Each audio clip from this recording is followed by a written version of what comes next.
What's up, Rocky Ridge TV? Back here today with another video. In today's video, I'm going to talk about the top 5 tools and accessories you should take with you when you're off-roading. And to start the video off, I'm going to talk about a winch. The reason I think everyone should have a winch on their car is because when you get into a sticky situation off-road and you get stuck, this is the #1 thing you're going to need to get yourself out. I know winches can be expensive, but it's a peace of mind having this with you when you're off-roading, knowing that you can get yourself out of the mud or however you get stuck. If you're looking to get a winch, I'd recommend this Smitty-built 9500 winch. I'm going to put a link in the description of this video where to find it. And I've used this winch a couple times and put it through the test by pulling on some very heavy things, and it's held up well. I have the steel cable on this one, and it fits perfectly in this DIY bumper. If you're interested in how I made this bumper, click in the picture above for the video. Out number 2 in today's video for things that you should take with you while you're off-roading is shackles. Right now I have the shackles on the front bumper. You could use these if you're shackling to a tree with a tree saver. You can use that to hook the cable up to it. You could use it just as like a mounting point for someone else to pull you out. If you're looking for a shackle, these are great shackles here. They're 3/4 inch shackles and they're very heavy. So if you're looking for shackles, check them out. Link will be in the description as well. Number 3 in today's video is going to be a tree saver.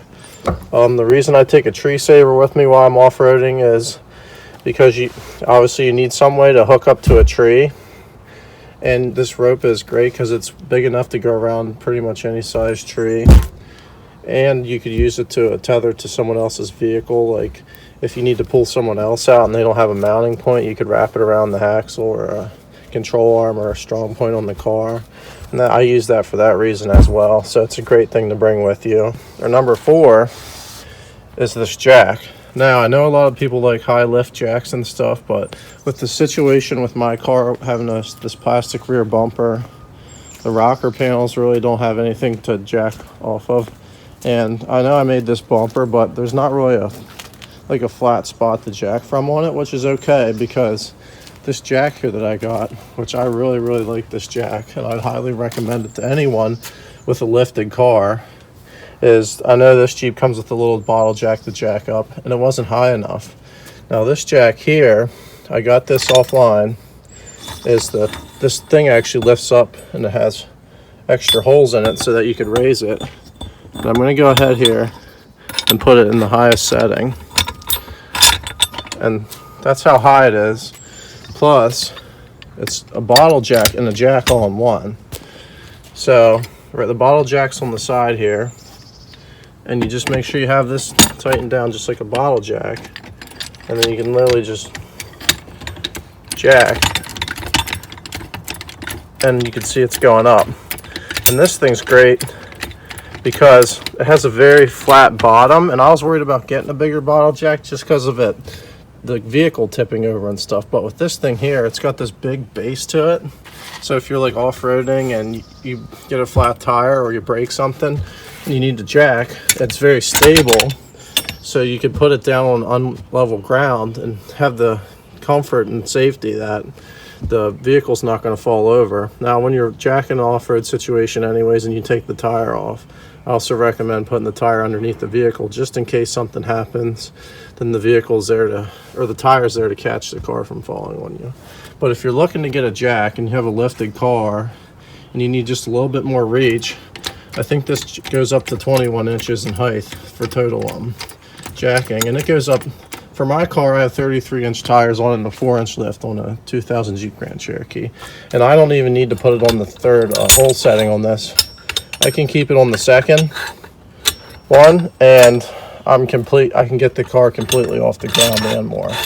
So I've heard people with Jeep Wranglers, and they have 35-inch tires on it, and they use this as a jack and they love it.